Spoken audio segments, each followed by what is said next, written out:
What's going on, Mike? I'm here with Inside Natural Bodybuilding. The Natural Universe is done and over with now. We're at the conclusion of the event. We're actually just finishing up here at the after party back at the hotel. Figured I wanted to get an interview with Kiyoshi before the night ended. We were both in the judging panel today, so I wanted to get a few words with Kiyoshi as to what he thought his competition was. This guy here is three-time Natural Universe champion.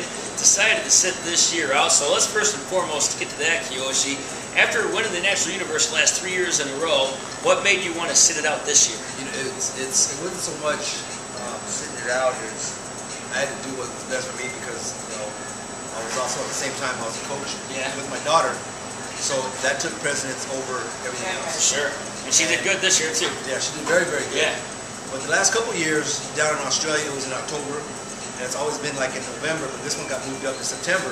Yeah. So and from January until like July, end of July, I really don't compete at all. All my time is spent, taking care of my daughter, softball, soccer, everything, school. Yeah. So I took all that time off. I didn't train. I didn't eat. Everything was just, geared towards her. Right. So I knew I wasn't. There's no way, if I were to compete against guys like Justin and Mike, everybody else, Ryan, Doris. There's no way I can get ready for a show with that short amount of time. Right. And be competitive. Yeah, okay, gotcha. So that's the main reason that I set it up. Okay, understandably so. Well, they definitely had a tough show. And going into the show, Justin Firgaira, Ryan, Doris, Michael Waddington, those were the guys to look at going in. And lo and behold, those were the top three. Well, let's talk about the top three because in the pre-judging, I'm not sure how it was in the beginning. I know I had Doris in first in the pre-judging.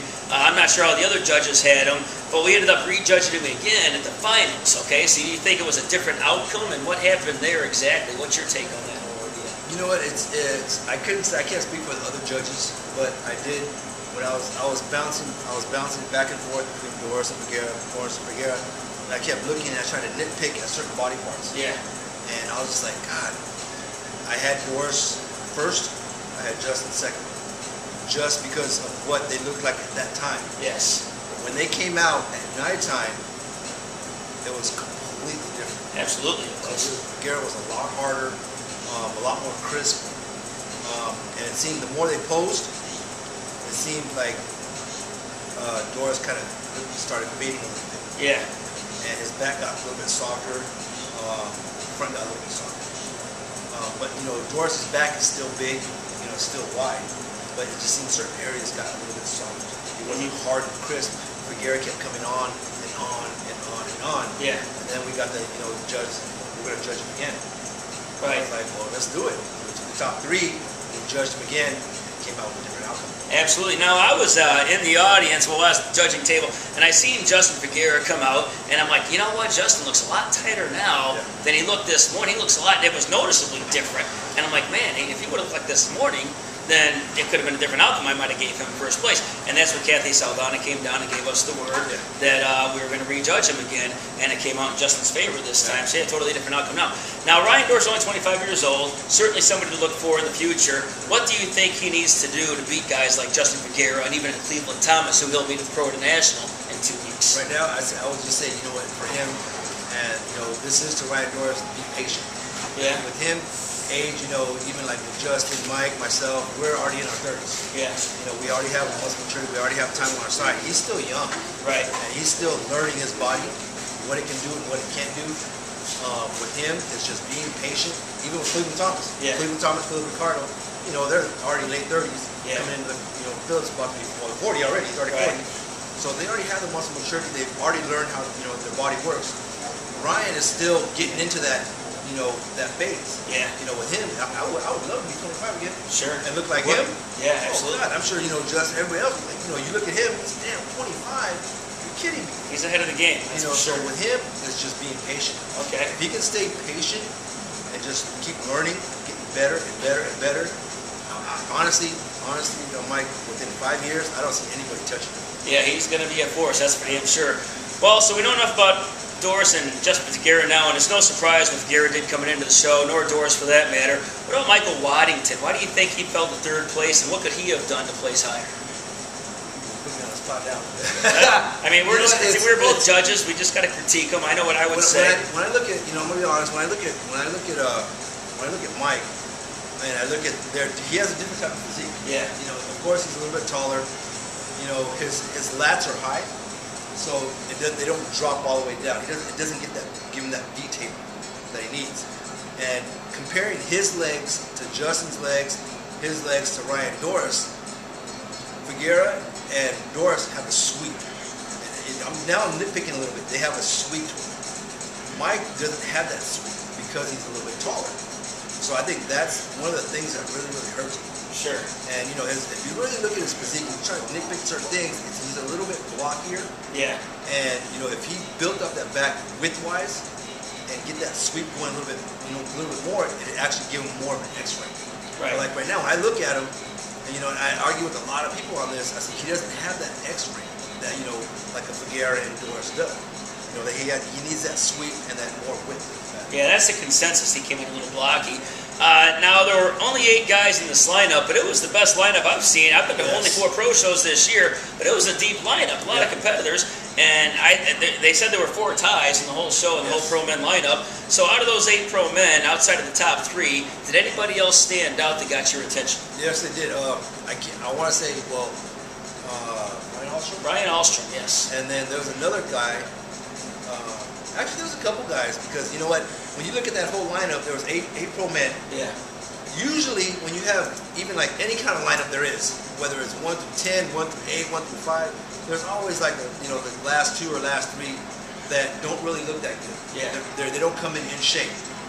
This show, the first through 8, everybody was in shape. Exactly. You had your 8th place, 7th and 8th place. 8th place was shredded to the bone. Yep.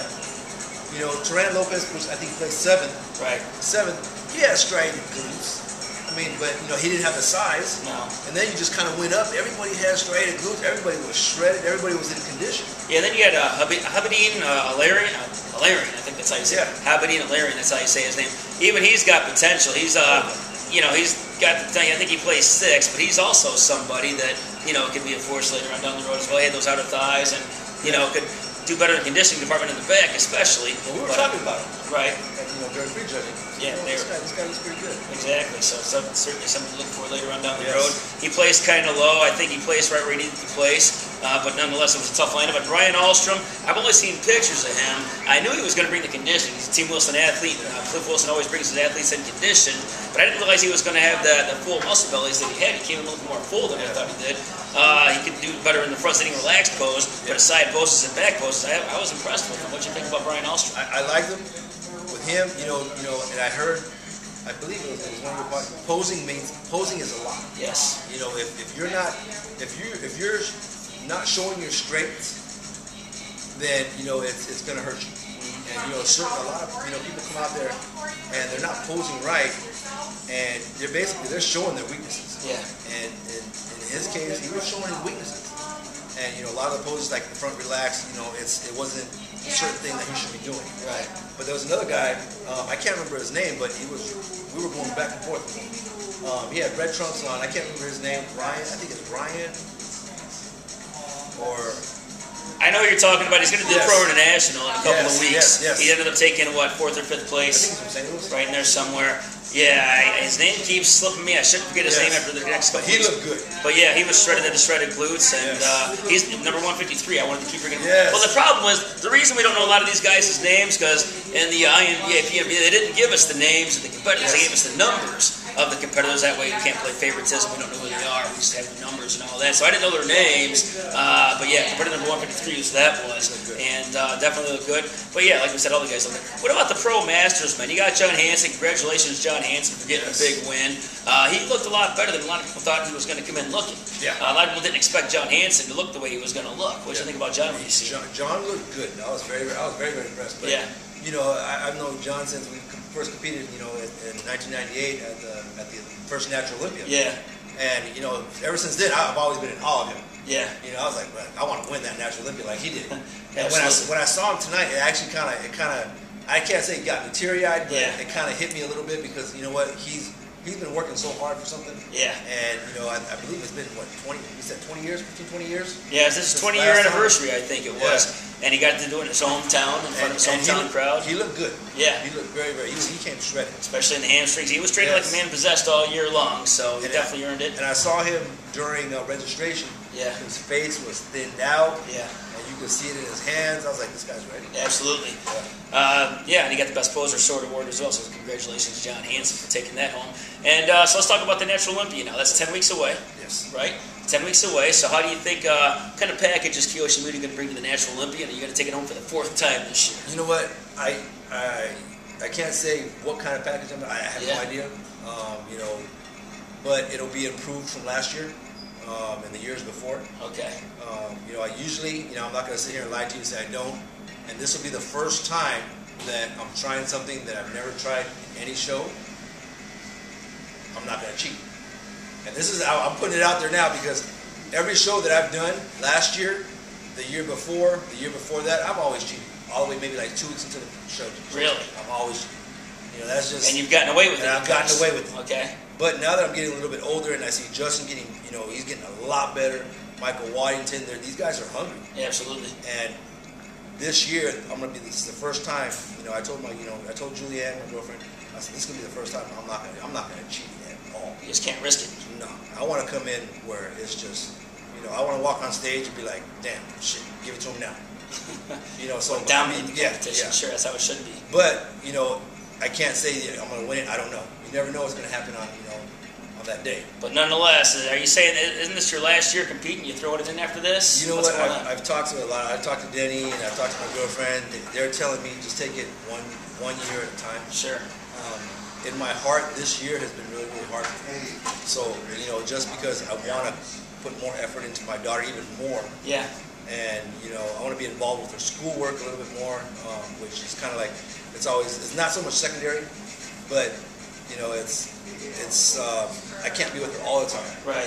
So, you know, I want to be involved a little bit more in her school activities at school. Sure. Because she does drama and she does glee and stuff.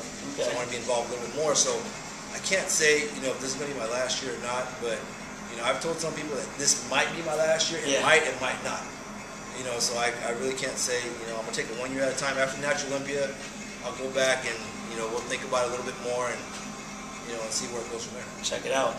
Okay, and also you got this. You know, you've had like 7 or 8 knee surgeries. You've been an athlete all your life. You played some. Didn't you play some pro football there for a little while? Yes. So you got 7 or 8 knee surgeries. You just re-injured your knee a little bit. The doctor recommends you go through a surgery. You told the doctor, you know what? Wait, I got to do the Natural Olympia first. Then maybe I'll get a knee surgery. What's going on with the knee right now? Well, right now, you know, I heard it. Actually, I was doing leg press. Yeah. And I went really, really heavy. Right.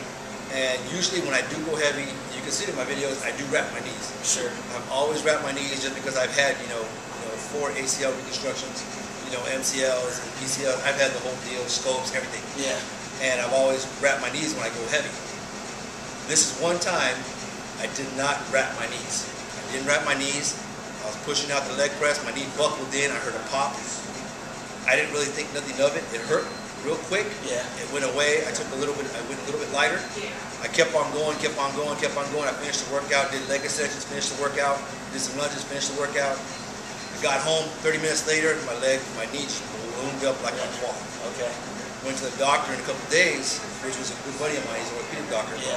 And he goes, Kiyoshi, you know what? I can tell right away. I don't have to do nothing, but we'll do some tests. I can tell you for your meniscus. So we did a couple tests, we did some things, and he said, you know what? We did tear your meniscus. We tore your medial meniscus. What's going to happen is 3 to 4 weeks, let it rest, let it completely get the swelling out of there. Have surgery. Another 3 to 4 weeks for recovery. Another 3 to 4 weeks for therapy. And then you'll be good to go. And I told him, I said, you know what?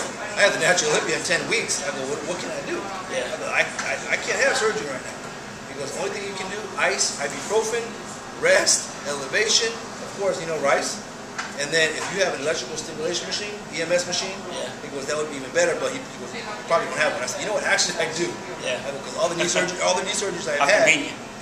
All the knee surgeries I've had, I have one. Right. He goes, use that thing as much as you can. Okay. So that's what I've been doing for like the last couple of days. You know, I even brought it here, you know, to Chicago with me. And when I go to sleep at night, I put it on. It actually turns off after 30 minutes. After about 30 minutes, man, it feels like I just got off the leg extension machine for about 30 minutes. Wow. It's that fatigue. Okay. Well, one more question. I know YouTube makes me stand to the 15-minute rule, so I got to keep it for 15 minutes. But I know you say you want to get the Natural Olympia out of the way, go back to the drawing board after this, and maybe take it one show at a time. Now, you were a major Team Universe player for quite a few years. Does the thought of doing the Team Universe again ever rage in the back of your head? Yeah, it always does. Yeah. You know, it's something that's eluded me for, you know, since 2007. Yeah. You know, 2007 I won my class. 2008 I won my class. 2009 I didn't win my class, and that kind of burned a real big hole. Yeah. Right in my heart. And you know, I stepped away, and if the time is right and everything's right, then I can think about doing it.